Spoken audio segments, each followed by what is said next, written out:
All right, thank you very much. Good evening, everyone. My name is Scott Rogers. I'm calling to order this Groundwater Advisory Committee meeting of February 23rd, 2023. This open meeting of the Groundwater Advisory Committee is being conducted remotely pursuant to Chapter 22 of the Acts of 2022, an act relative to extending certain COVID-19 measures adopted during the state of emergency, signed into law on July 16, 2022. All members of the Groundwater Advisory Committee are allowed and encouraged to participate remotely. The Act allows the Groundwater Advisory Committee to meet entirely remotely so long as reasonable public access is afforded so that the public can follow along with the deliberations of the meeting. The public is encouraged to follow along using the posted agenda unless the chair notes otherwise. Members of the public who wish to view the live stream of this meeting may do so by going to Northborough Remote Meetings on YouTube via the link listed on the agenda.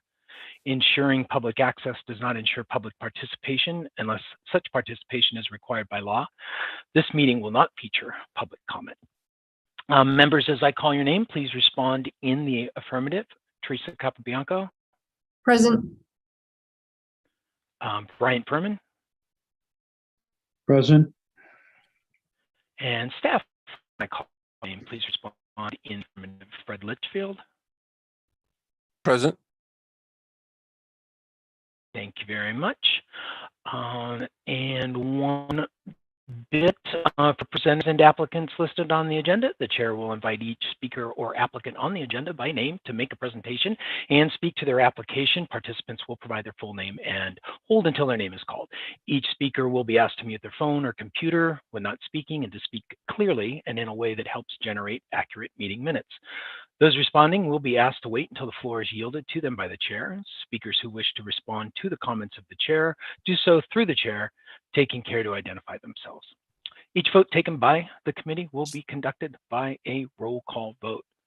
All right, thanks for letting me get through all that. First up on our agenda, we have the petition of Hosokawa Alpine American Inc. for a special permit for an addition to the property located at 455 Whitney Street, map 15, parcel 13, in the Groundwater Protection Overlay District Area 3.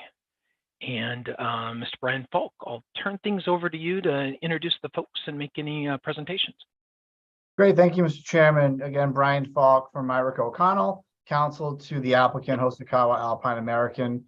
Joining us is Ben McNally from Alpine American, Chris Ryan from Meridian Engineering, and Neil Crothers from Mills Construction.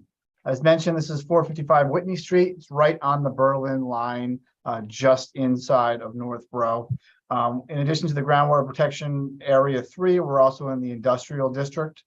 We're seeking this groundwater protection special permit for a pre-existing non-conforming use in that district. We're also seeking a Section 6 finding special permit from the ZBA and site plan approval from the Planning Board. Our use is light manufacturing, specifically the sales and service of blown film extrusion systems, primarily used in medical packaging. The machines are manufactured in Germany and sent to our site in Northborough. At the site, company keeps and ships the machines, does light assembly and dry runs to make sure things work, but the actual blowing and creation of films takes place at customer locations, not at our site in Northborough. Alpine's proposing a 4,500 square foot addition to the existing building right along the rear of the property, and it would be there just to house warehouse and storage space for the existing use. We'll also be doing some site improvements to the parking area and some updates to the drainage system at the site. With this addition, our use would not change at all. The site will just have more room for warehousing and storage.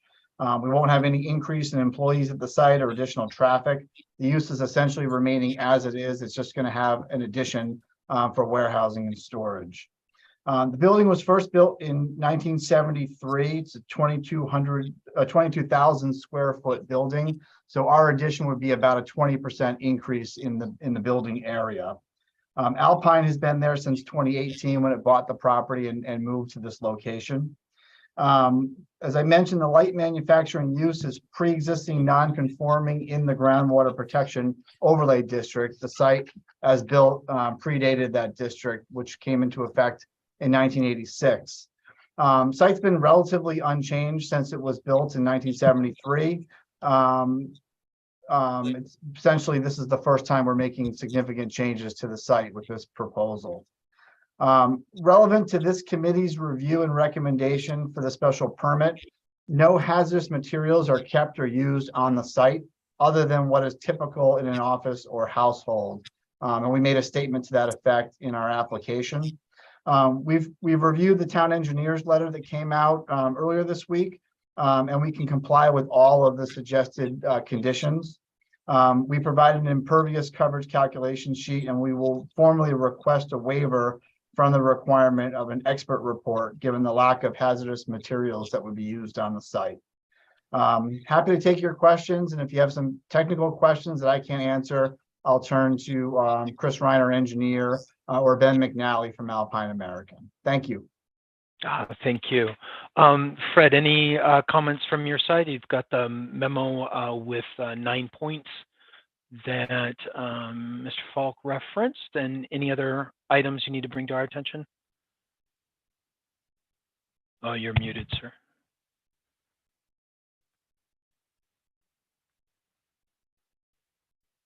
Sorry about that. Couple of things I wanted to talk about, but nothing's critical. One is the no hazardous or toxic material stored on site. I understand they made that statement. I was wondering if there's an opportunity for me in the next few days, next week, to tour the facility and just verify that myself, just make sure there's nothing that you don't think is toxic that I might, just so that I can confirm that with the planning board before when we send a letter from this committee. That's all. And then I did notice, and I noted in my letter, that the existing parking lot has no drainage on site, with no catch basins within the parking area. And I was noticing that the pavement is ending its useful life, it looks like, and that I was hoping that there might be an opportunity to put in some water quality improvements at the edge of that parking lot sooner rather than later. And I didn't know if there's any kind of timetable.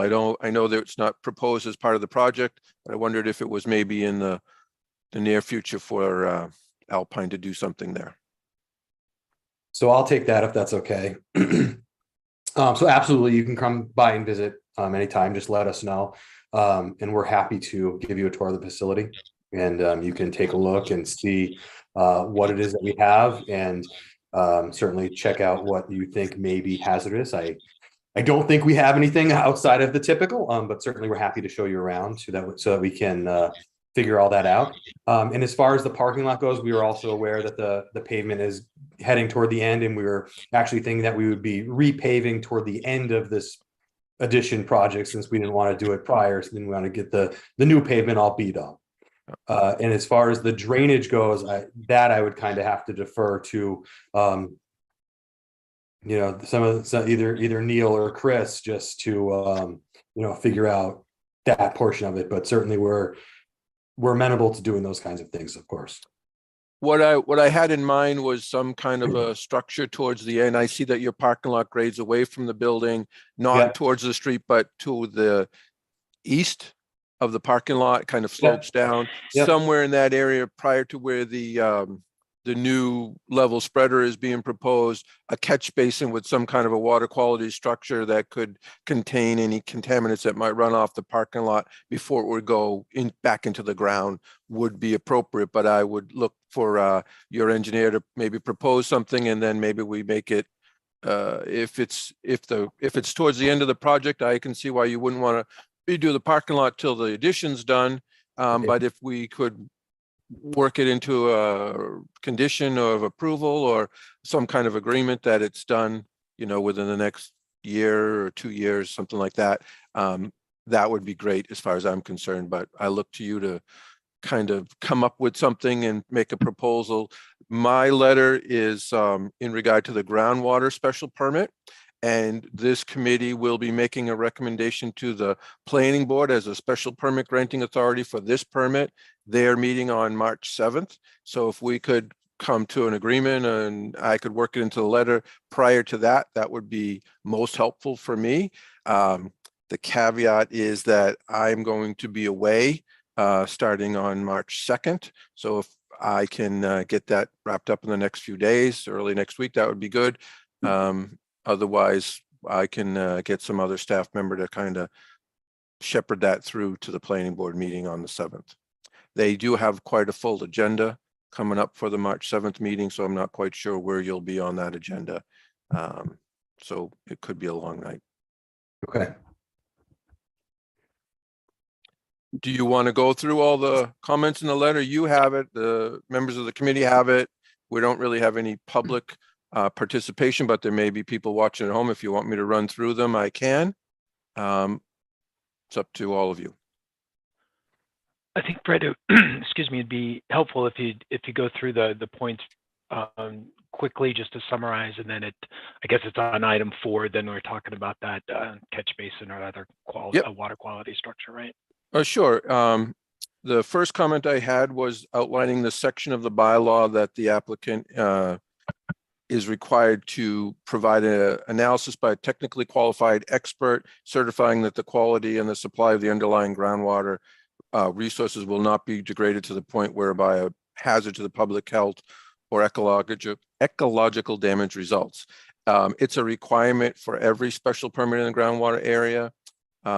It's appropriate that if there are no toxic or hazardous chemicals or pesticides or anything being stored or used or manufactured on site, and there's no real change to the building, that this certification is not required. Typically, it's something that comes with the drainage analysis and is stamped by the professional engineer who does the drainage, but it doesn't have to be. It could be a water quality or expert or a geologist. It could be anyone with those credentials. But in this case, since they have nothing, they've been there for a long time, and they're not proposing anything new, it seems appropriate that they could request a waiver of that requirement, but that would have to be voted on by the planning board. And I would be in support of that waiver and recommend that the committee could be as well, but would be happy to hear your thoughts on that. The other thing, the next item in my letter is a impervious cover calculation sheet, which we ask for any site that's in a groundwater whenever they're changing, adding impervious cover, building, pavement, or some other structure. In this case, everything that's on site appears to have been there prior to the adoption of the bylaw in 1986. So the way the impervious cover calculation sheet works is you have the total lot area. You would itemize everything that's impervious today or was prior to 1986, which is basically what's out there today. That would be subtracted from the total area, and they would be allowed an increase over that. I think it's 15%. And then, so this 4,500 square feet clearly falls under that 15% limit. But this just then gives us a record going forward in case another addition is proposed beyond that limit, so that we know when we're getting close to the limit and additional recharge would be required. They are proposing to recharge the rooftop area of the addition in order to meet the stormwater requirements for the addition. That is also considered not part of an additional impervious area. So it's added, but then it's subtracted because it's recharged. They are recharging all of the addition. The item number 3 is that I recommended or required that, or recommend that you require, or recommend to the planning board, that 2 permeability tests be performed prior to the issuance of the building permit within the area that the infiltration area is proposed, just to verify that the assumptions made for the stormwater calculations on how quickly that will be absorbed can be verified by actual data from the site. I just had a quick comment on that one. So this is in addition to the 2 test pits that we've already done in the area? Were the test pits permeability tests, or were they just soil tests? They were just soil tests. Yeah. So that's why, yeah. What I'm looking for is the falling head test to actually calculate the permeability of the soil. Okay. Sure. The next item we've kind of already talked about is the existing parking lot appears not to have any drainage without any water quality structures or anything. At the time the building was built, the standards for construction of a parking lot were much different than they are today. And whenever there's an expansion or improvement of the building or the parking lot, we try to make improvements for water quality wherever we can. You're in a groundwater overlay area in Northborough, and just off your site, you're draining towards Zone 2 aquifer for the town of Berlin. So it seems appropriate, but it is not required. I want to make sure that it's an appropriate time to do it. If the applicant is willing to do it, I say that would be terrific. The site plan should be revised to show how the existing building is connected to the town water. You show a connection coming out, but you really don't show the line or the size or the type in Whitney Street. I'd like to get a little more data there so that everyone knows what's going on, especially the contractor, in case anything has to go on out in the street. The long-term operation and maintenance plan should include a copy of the manufacturer's maintenance manual for the water quality units. Annual notification of any work performed on the system should be submitted to the town engineer annually. We'd like to keep a copy of that on file. It helps us to keep track of what's going on out there and reminds the owner that he's got something out in his property that he needs to attend to, at least in accordance with the information submitted for the drainage report. The final set of drawings, if there are any changes, which I expect there will be some from my letter as well as the town planner's letters, shall be reviewed by the town engineer prior to the start of any work, and the final set of plans shall all have the same date. So if there's revisions made to one page, all the pages in the set should have the same date, and then all the boards that issue permits should have those, and that we all know we're working from the same set of plans. Because there's an expansion of the building, the next comment talks about the Board of Health verifying that the septic system has adequate capacity for the additional area. Now, because it's warehouse, I assume that there's not a significant increase in the septic loading, but you do want to verify with the Board of Health that the septic that's out there is adequate for whatever the code calls for additional septic loading. I know that the plan referenced that information was taken from other sources and not verified in the ground. So you'll need to do a little research and make sure you talk to the Board of Health and get that on file. And the last condition is a standard condition about as-built site plans and what's required in those. I do believe that your site plan is tied to the datum that the town uses, 1983 horizontal and 1988 on the vertical. But I do want to see a permanent benchmark on the site so that tied into that datum so that it makes it consistent and clear going forward in the future. I guarantee in 5 or 10 years down the road, somebody from Alpine American is going to come to the town looking for their as-built plan. And it's always helpful for us if we have it here. So available to whoever's there. That's pretty much it. I will also be presenting another letter regarding the site plan issues, in addition to a couple of comments that Lori Connors has for the zoning board and the planning board. Typically, I talk about road opening permits, water betterments for the increased size of the building, and any other issues that might be pertinent to the site plan, but not pertinent to the groundwater special permit. So there'll be another letter coming, but the drainage for me is the biggest thing. So I'm happy to answer any of the questions that might have come out of that presentation. I'm sorry, I lost the connection for a minute. I had to log back in again. Okay. You were talking point number 6. Just want to know if I missed anything beyond what was on the letter. Nope, nothing really beyond the letter. Just that I will be putting together a letter for the planning board regarding the site plan for some issues that are not pertinent to the groundwater special permit, road opening permits, water privilege fees, things like that. items that are required in the site plan, but not necessarily pertinent to the groundwater portion. The biggest thing for me on this one is the as-built plan, which will also be in the other letter, and then the improvement to the drainage at the time they go to redo the parking lot. I think that would be the best. That's the biggest and most important thing based on this.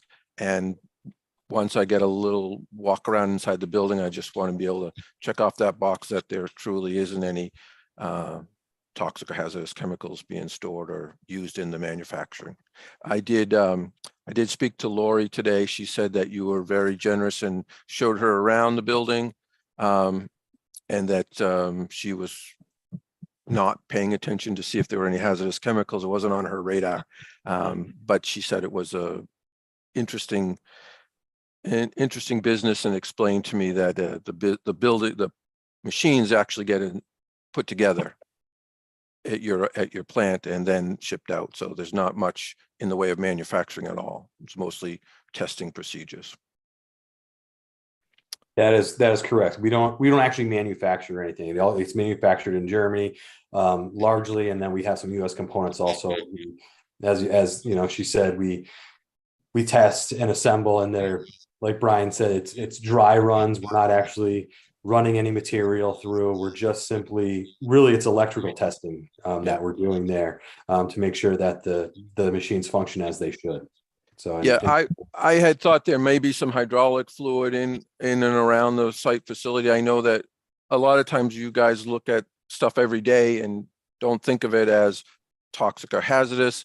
A lot of times it comes up when I say, well, do you have a forklift? And is it run on propane or something else? And then do you maintain it? Is there any maintenance done on those? And that's not typically done in a single family home. So those are the kinds of things that I'm looking for that you may just be kind of blind to because they're there all the time and you don't really think about it. So that's why I like to look around if I can. And we do have forklifts. And they run on propane. We have permits and we do maintain them. We have permits for the propane through the fire department, and we do maintain the forklifts regularly. But you're not replacing brake pads and doing mechanical work, a significant amount of mechanical work. That's what I mean, we don't do it. We have a company that comes in and services them. Yes. Okay. Yeah. Okay. I'm good, Scott, if you are. Yeah. Teresa, Brian, any comments from your side? Questions? I do have one question.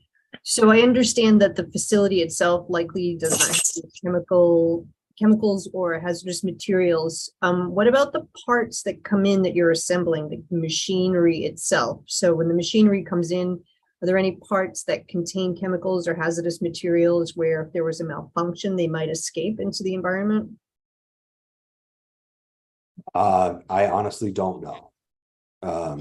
I think there could be hydraulic fluid, as you mentioned, but I do not know. I'm not an engineer. The guys that work on the machines are all engineers, and they know all that information. I unfortunately do not, for sure. So we'll have to get that answer for you. Okay, thank you. I don't believe so. I believe it's largely electronics, but I'm not positive. Okay, yeah, if you could just confirm that for Fred, that would make me happy. Thank you. That's all I have. Oh, thanks, Teresa. Brian, anything from you, sir? No, looks good to me. I think everybody identified everything that could possibly be, so I'm fine. Yeah, that's great. Just a couple of questions from me in terms of the need for the additional building. Is that an increase in business, increased inventory? What's causing you to expand like that? So it's actually both. So we moved to Northborough in 2018 from Natick, where we had been for about 40 years. And it was due to an increases in business and an increase in spare parts. We went from, I believe this was before my time, but I think we had just maybe a couple $1 million in spare parts inventory. We're up to about $7.5 million. And that's to service our customers. We store that all in the facility, as well as increase in business to where we had to store some of the components for customers who weren't taking delivery. They were waiting for buildings to be built, et cetera. And we needed the additional space. That's why we have trailers in our parking lot currently. that we're using for storage. So this is in order to eliminate the need for the storage trailers or offsite storage. Great. Congratulations on the expansion and new home. And thank you for the opportunity to go down a YouTube rabbit hole in which I spent several hours looking at blown film extruders and watching folks fine tune the parameters there to get the right size and shape. And that was awesome. That was to watch that. I've actually never seen one running myself because most of our customers are throughout the country. I'm in accounting, so I don't do the engineering. But I've never seen one running myself. So I've seen videos also, but they're pretty cool. And it looked like it was, some fine tuning involved and I can understand the electronics and everything involved to get the right film thickness. That's what we do. We make sure that our customers are running, and we have some of the best guys in the business doing that. The guy actually, our senior vice president, has been with the company for over 40 years, and he's just has a crazy amount of knowledge. It's really impressive to listen to him, as do lots of the people there, but him in particular, because his office is right next to mine, so I hear him all the time. So that's great. So yeah, congratulations on the expansion. I'm really glad to hear that. Any other comments, Fred? I have one other question that his response to your answer prompted for me. The trailers that are in the parking lot, are they going to go away when the expansion is done? That is the plan. Absolutely. Okay, good. Okay. Yeah, that's great. I guess at this time, I'd be looking to entertain a motion to, let me get this right, recommend that should the permit granting authority approve this site plan, that we recommend the conditions that are outlined in Fred's letter of February 21st, contingent on his tour and confirmation that no hazard materials are stored. So moved. I tried to do it, so it was a so moved. Brian, you second that? Second. All right, this is a roll call vote. Teresa, how do you vote? Aye. Bryant? Aye. And I also vote aye. It is unanimous. So Thank you thank you very very much. much. Okay. Yeah, good luck on your next steps. Yeah, Fred will give you the elements there. Please coordinate with him on a visit. Yeah, Ben, a question. I just have one quick question. How can I get a copy of the minutes and the letter that you were referencing with the points and everything that from this? Ben, I had that letter. I can forward it to you. Okay, thank you. I only had emails for Chris and for Brian, so I sent them off to them and wasn't sure who else needed it. So Yep. No problem. I just want to make sure I get them. That's all. Uh, Thank you very much. So when I'll try to get up there on Tuesday, maybe next week, Tuesday should be I great. will ask for you, Ben, and maybe we can take a little walk around. Yep. So when you come into our main door right off the parking lot is the one you want to go to. Okay. It's locked generally, so I can usually see that door. If I don't come right away, just push the star button. It's actually a doorbell. Okay, great. Thank you. All right. Thanks for coming in tonight. Yeah. Thank you all. Thank you. Thanks, folks. All right. Take care, everyone. Have a good night. Take care. Have a great night. Thank you. We'll give moments of folks to exit. I'm going to run over to the printer and get something so we can talk about this. Sure thing.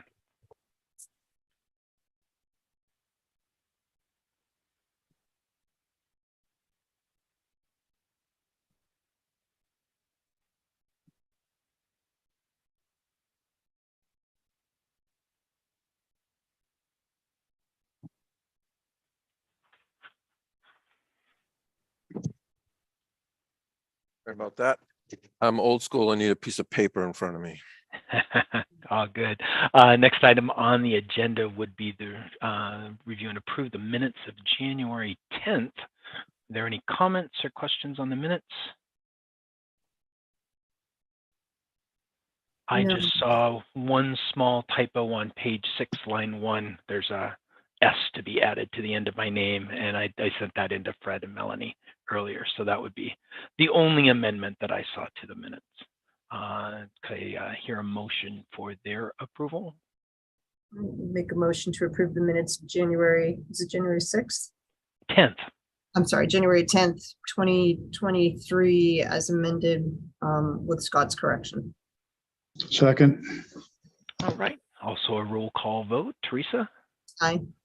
Bryant, aye. I'm also an aye. The minutes are approved. Fred, what are we looking for next possible meeting dates? Well, as I mentioned during the hearing there, I'm going to be away and I'm not sure exactly what day I'll be back. So I don't know that we have anything to discuss yet for the March. Typically the date would be March 14th, the second Tuesday in March. And so I'm wondering if there are other days that would work for all of you. Again, I don't know. I can't say for sure that we even have to meet, but nobody really wants to take on my position if I'm not here. So I've got to reschedule it if we Fred, need to meet. Yeah, would we need to do something just later that week to give you time to return, or would we be looking the following week?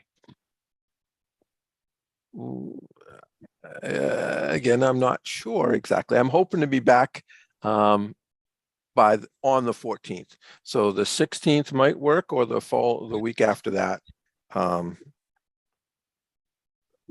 week after that, the Tuesdays are tough, as you know, because the planning board meets on the first and the third Tuesday, the ZBA meets on the fourth Tuesday, and you're plugged in for the second Tuesday. So once we go off our schedule, then Tuesdays are out. So we could try for a Wednesday or a Thursday. The following week I know I'll be back by then. The 16th might work, but I think I'd appreciate a little more flexibility, because when I get back and still need to review something and get it all out to you. So the following week would probably be better. Looking at So if we said the 23rd, that Thursday? the 22nd or the 23rd should work. Okay, yeah, no problems for me. Teresa, any, or Brian, any? I can't, I'm probably unable to do the week of the 20th or the 27th. Oh, okay. So, but I mean, you'll have four members. Right. You do it without me. Well, I know what Diane's issue was tonight, and she expects it to be resolved next week sometime. So she didn't mention to me anything about traveling or anything. So I expect she'll be available. I believe the same as with Anthony. He had a family thing he had to deal with tonight, so I expect he'll be around. So if the 23rd works for Scott and Bryant, or the 22nd, whichever of those days is better, why don't we try to plan for one of those? And then it all is based on whether or not we actually have an application to review. I don't know of anything in the works right now. That sounds great. And Fred, I'd say pick which night works then, 22nd or 23rd, based on if we get an applicant and what's best for them. Okay. I can do that. Well, the other thing is that you need to know that we most likely won't meet unless it's an application that's before the planning board in April, because the zoning board of appeals does not meet in the month of April because of town meeting. So if we don't meet in March, I will probably not see you till May, but I will see you at town meeting. Well, that's if we survive town meeting though, right? Yeah, I'll that's the see next you at- item on our agenda. I'm sure I will see you at town meeting. This might be it. For me, anyway. You guys might have one more, but this might be it. Well, you never know. Well, You never know. if that turns out to be the case, Fred, I definitely want to personally thank you for all the hard work that you do for this committee. And then definitely want to thank, the members of this committee for the work they do and what they represent, which maybe that takes us into our next agenda item. But, it's Teresa, as you come and bring the discipline of the Board of Health, and Bryant with the Water and Sewer Commission, and the other members with their respective disciplines. It's more than just doing impervious cover calculations, right? Or hazardous material storage. It's bringing what we know and what we are impacted by in the boards and commissions that we represent. So thank you, Fred, for the work you do. Thank you, Teresa. Thank you, Bryant. Thank Diane and Anthony too, even though they're not here to hear it direct. If they watch the replay, I want to make sure that thanks goes all around. Thank you, Scott. Well, thanks, Scott. So the one thing I do have to check on, and I'll ask town council, is that if in fact at town meeting it is the dissolution of the committee is done, when does that go into effect? Does it have to receive Attorney General approval before you That's a can great stop question, meeting? right? Yeah, it'll have to be. Or is it effective immediately? Yeah, often with the zoning bylaw changes, right? They don't go into effect until they've been reviewed and approved by the AG's office. So It's we'll have to always a see. little confusing to me because there's some portions that are in effect when they're advertised, but they're not solidified until the Attorney General office approves them. So if there was a change to the zoning, it's effective and people can't file under the old zoning after it's been advertised. So I'm not quite sure how that works with the board. Yeah. So I'll have to reach That's a out to great town question. council and find out when it would be effective. So Yeah, we thanks. could be Thanks for meeting that. right There into could be August. some meetings. Yeah, it could It could keep be. going. Could be. Possibly. Or maybe nothing changes. Who knows? Well, one thing we do know is that due to the extent that the planning board had applicants before them, there was not time in the two meetings that have occurred since we've talked to get to the point in the public hearing on the zoning bylaw changes on the groundwater items, especially the dissolution. So that is now scheduled for that's been continued to the next planning board meeting to continue to receive public comments on that. Since we spoke, I think all of the other boards and boards, committees, and commissions have talked about that. Teresa, I know the Board of Health sent a letter in, and the reasons be important to keep the Groundwater Advisory Committee. So that has been received, and I know that's been submitted to the Planning Board. Probably since we talked, Conservation Commission did meet, and there was consensus in the Conservation Commission that did not see an issue with dissolving the Groundwater Committee, and so that's where they stood there.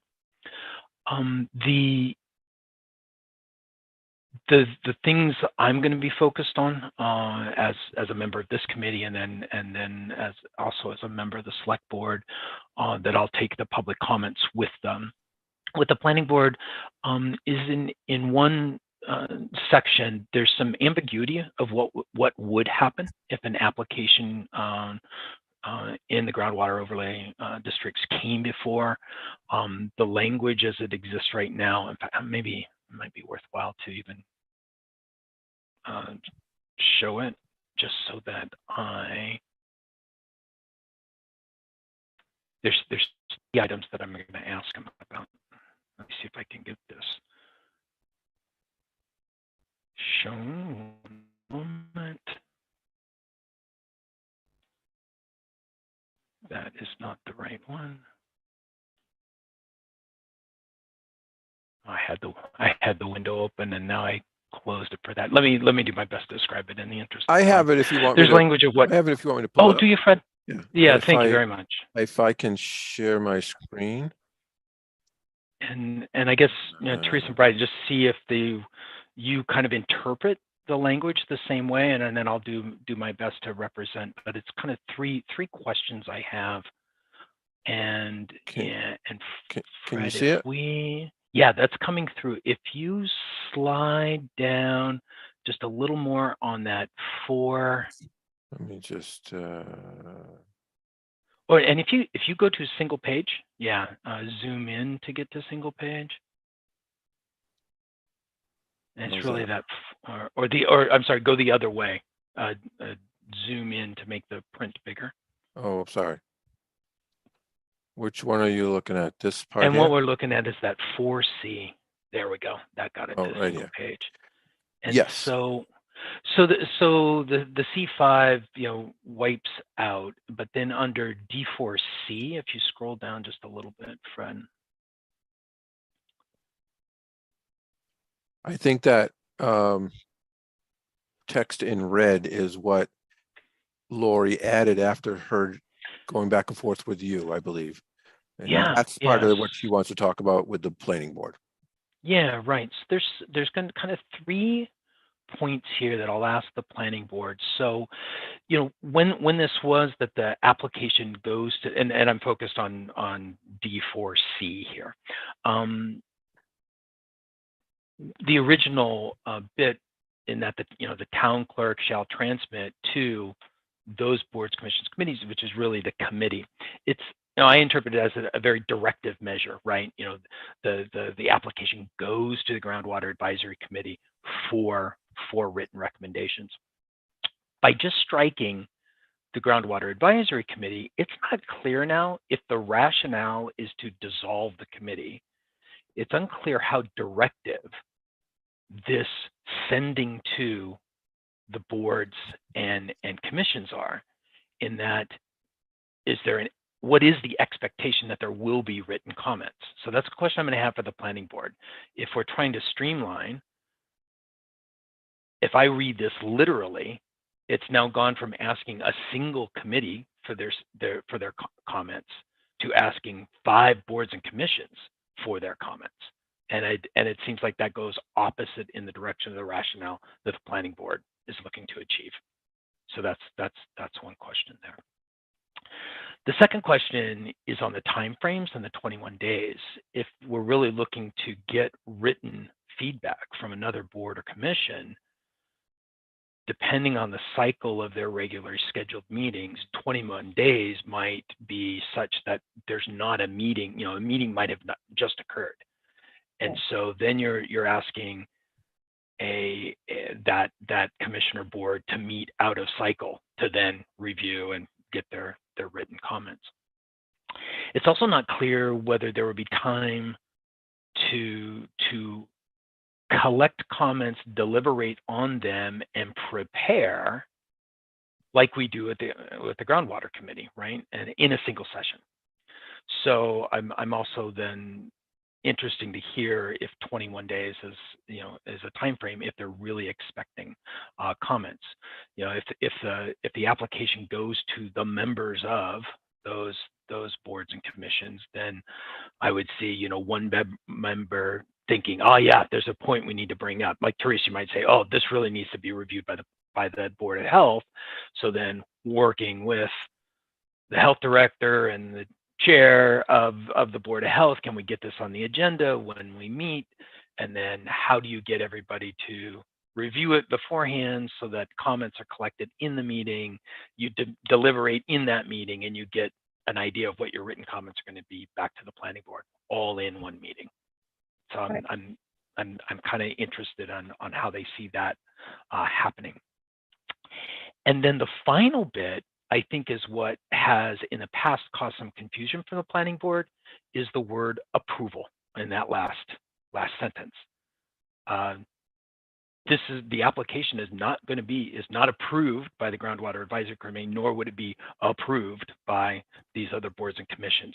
So I think that's a further change that the planning board is going to want to make, to use a verb other than approval if no comments are received and it's something is done by default.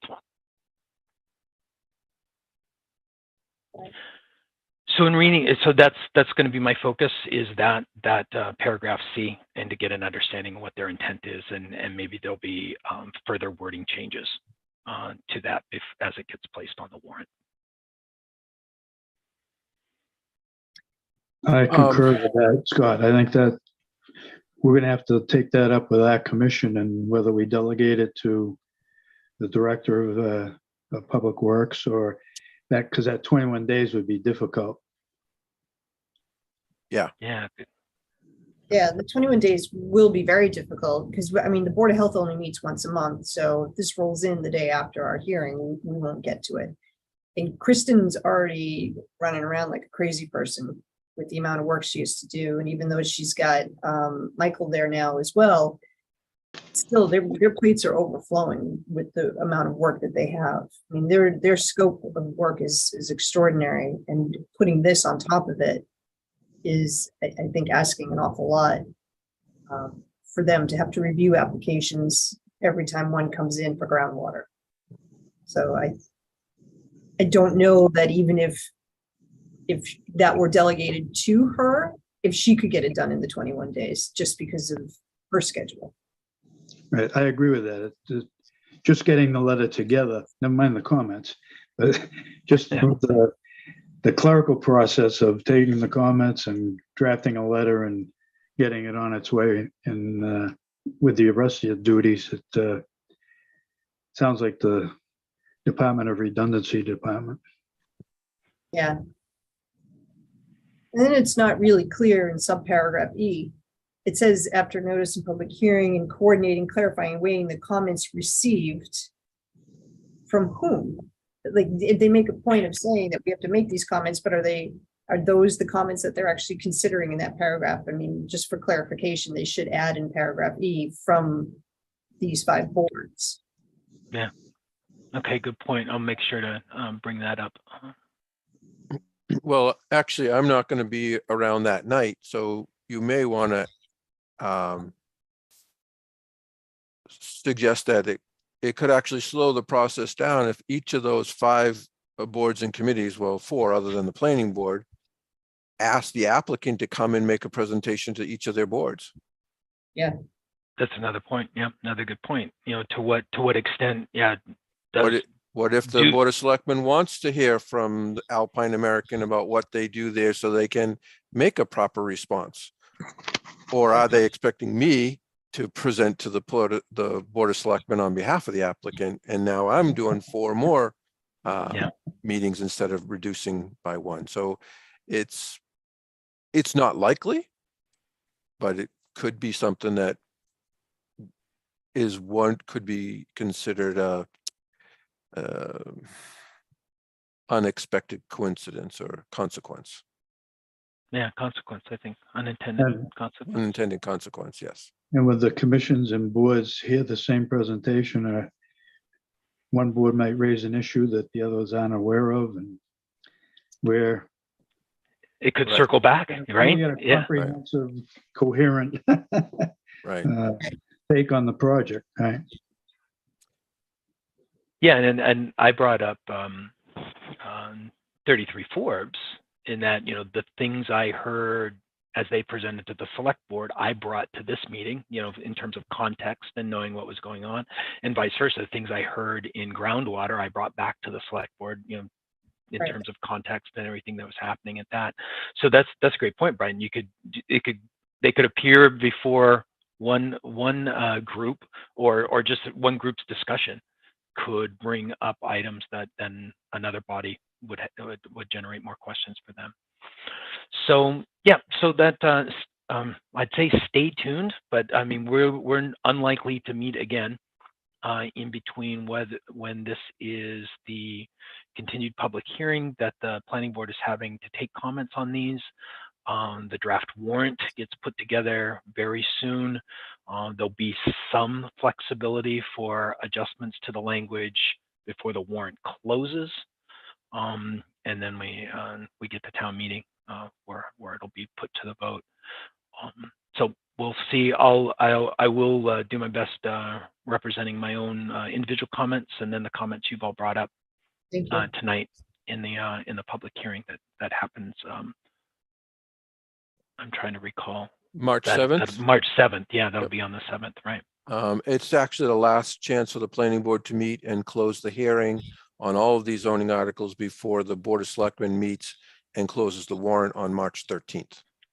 Yeah, and then we're always we seem to run right up into the end in that the zoning changes aren't complete by the time the warrant is drafted. So that'll be 27th. So That's just Monday. So the warrant will be drafted Monday. It'll be closed then on the following that. So yeah, that's we're always kind of down to the wire in terms of the public hearing. The last few years has not been complete at the time that the warrant is drafted. So it's not quite scheduled as best we could, but that happens. You had applicants that went long. So There is one other article that's on the list that the the planning board is presenting, and that was at the request of staff. The building inspector and I have been called to task on how we interpret the bylaw on occasion, and so working with our new town planner, she asked that we just spell it out and put it in the bylaw and try to minimize the confusion, which makes sense. And I'm happy to discuss that with all of you if you want. It was on the package that I sent to you. It's section 707010 C3. Part A, we're adding this language that says, where a lot is partially located in one groundwater protection area and partially located in one or more other groundwater protection areas, the minimum lot size requirement shall conform to the minimum lot size requirement of the groundwater protection area within which the building is located. If the building is located partially in one groundwater protection area and partially within one or more other groundwater areas, the minimum lot size shall conform to the minimum lot size for the most restrictive groundwater area. No land area that lies within a more restrictive groundwater protection area shall be used to satisfy the land area requirement of the less restrictive, but you can do it the other way around. So if the property is bisected by a groundwater line and the portion of the front of the property that's in a groundwater 1 area and the rest of the property is a groundwater 3 area, and they don't have, for residential, if they don't have 80,000 square feet in the groundwater 1 area, then they can't build. They can't use the groundwater 1 area to satisfy the groundwater 3 requirement, which in groundwater 3 has no land area requirement. So you can't use the land area in the more restrictive one to satisfy the less restrictive one, but you can work it the other way around. So not sure if that clarifies it for you. I think it may be a confusing point on the floor of town meeting, but I will do my best to streamline the explanation by the time we get there. Fred, on that one, would it be worthwhile to have like a hypothetical diagram?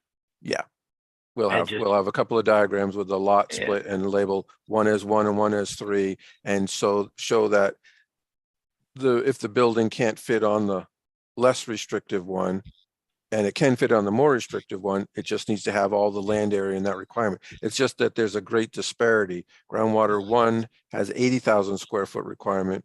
Groundwater 2 is 40,000. Groundwater 3 has just what's in the underlying zone. Yeah.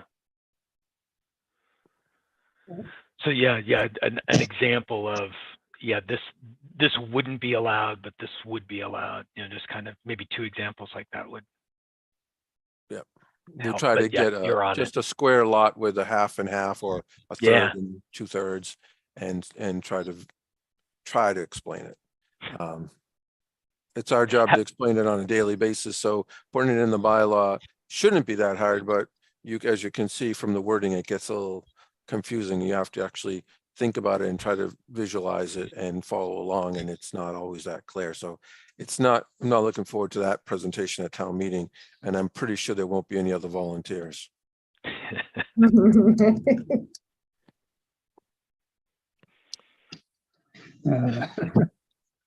Unless one of you wants to take it on. I was just going to say maybe as a last act of a groundwater advisory committee member is to like tag in with you and help you Yeah, out. I have to So, check and see in the order of things that the town Too administrator bad. hadn't decided the order yet. I don't know which one's going to come first, and you could show how knowledgeable you are and how valuable you are by doing the explanation. Too I bad like it. Professor Corey just died. He could have handled it. Yeah, sure. I don't really have anything else. So I will shoot for March 22nd or 23rd for our next meeting without Teresa. And then I'll let you know as soon as I hear something about an application. And I know that the planning board has to work into the wee hours if necessary to close that public hearing on March 7th, because it'll be their last opportunity before the Board of Selectmen close the warrant. Yeah. So you might want to watch that one if you're around. Always do. Yes, I know. Any of you have any other questions? Anything else I can answer for you? Okay. All right. We have a motion to adjourn. Second, We'll take that one. I moved it. Brian seconded. I like Oh. that. That's kind of the Glenn French style of motions, right, Teresa? It totally is. yeah, All right. We got to do it by roll call. So Teresa Hi. and Brian. aye. I am also an aye. Good evening. Have a good rest of it. Thank you again, Fred. Take care.